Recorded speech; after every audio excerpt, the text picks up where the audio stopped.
Sir अगर आप FIFA world cup 2026 देख रहे हैं ना तो ये वीडियो बहुत इंपॉर्टेंट है आपके लिए, इसको लाजमी देखिएगा। 2000 साल पहले ना सर रोम का जो एक शायर था ना उसने दो लफ्ज बोले थे और वो जो दो लफ्ज थे वो आज तक हर हुकूमत का सबसे खुफिया हथियार रहे हैं और आपके ऊपर इस्तेमाल होते आए लेकिन आपको पता नहीं चला। वो दो लफ्ज पता है कौन से थे? पैनम एट सर्सेंसेस। घबराए मत, इसका मैं ट्रांसलेट कर रहा हूँ। इसका मतलब था ब्रेड एंड सर्कस, यानी रोटी और जो तमाशा होता है। आज भी ये फॉर्मूला कैसे इस्तेमाल हो रहा है और आपको अंदाजा तक नहीं होता है, ये मैं इस वीडियो में आपको बताऊंगा। उस वक्त रोम के जो हुक्मरान थे ना, जो एम्पायर्स थे, उन्होंने ना एक चीज डिस्कवर कर ली थी और वो ये थी, उन्होंने कहा था जी कि अगर आपने अवाम को सियासत से दूर रखना है ना, अगर आप चाहते हैं तो आप इन्हें सिर्फ दो चीजें दे दें, उसके बाद ये इनको नहीं पता चलना कि हम क्या कर रहे हैं। और वो दो चीजें कौन सी थी? उस वक्त जो है ना क्लोसियम हुआ करते थे, क्लोसियम भी कहते हैं इसको, यानी बेसिकली क्लोसियम इटली के अंदर, रोम के अंदर जो है वो एक बहुत बड़ा मैदान हुआ करता था जहाँ पे लोग ग्लैडिएटर्स देखते थे और वहाँ पे तमाशे करते थे,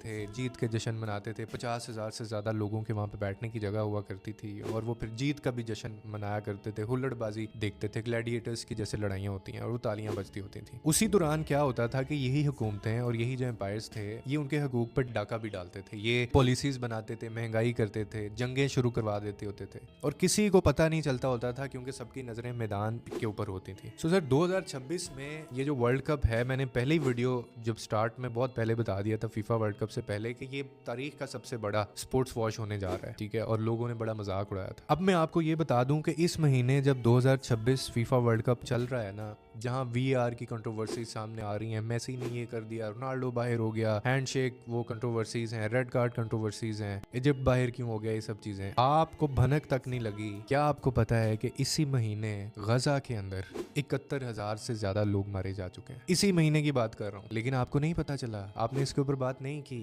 आपने कोई वीडियो नहीं देखी, आपने कोई वीडियो शेयर नहीं की, आपने कोई सर्च नहीं किया और ना वो मिलियंस में वीडियो गई। Nobody talks about it. भाई जागो। इसीलिए मैं कहता हूँ कि ये चीजें बच्चों के लिए नहीं है। जब मेसी पे मैंने वीडियो बनाई, लोगों ने क्या क्या नहीं किया कि जी आप मजहब को दूर रखें, सियासत को दूर रखें, जबकि मैंने सिर्फ उसमें बात ये की थी, मैंने कहा था कि भाई ये मसला वहां से शुरू हुआ था जब उसने वो फलस्तीन का झंडा उठाया था। इजिप्ट का जो कोच था उसने सिर्फ झंडा उठाया था, तो भाई पूरी दुनिया उन्होंने स्टेज कर दी है गुमराह करने के लिए, आपका ध्यान एक तरफ बटाने के लिए। तो जब उसी स्टेज में आके एक बंदा फलस्तीन का झंडा उठाएगा तो उठा के बाहर फेंकेंगे उसको, लेकिन आपको समझ नहीं आता। अब आ जाते हैं एक और जरूरी बात के ऊपर। जो लोग फुटबॉल देखते हैं उनको इनका बहुत अच्छे से पता होगा, ये पेप गार्डियोला है, ये बहुत मतलब one of the greatest football coach इनको कहा जाता है। बार्सिलोना, चेल्सी और पता नहीं किस किस को इन्होंने कोच किया है, मैनचेस्टर यूनाइटेड को भी किया था। अब ये क्या करते हैं कि ये एक दफा बार्सिलोना में 12,000 लोगों के सामने इस बंदे ने ना कंधे के ऊपर एक दफा रुमाल रखा था और वो रुमाल था फलस्तीन का, और अरबी के अंदर सलाम लेके इस बंदे ने बोला था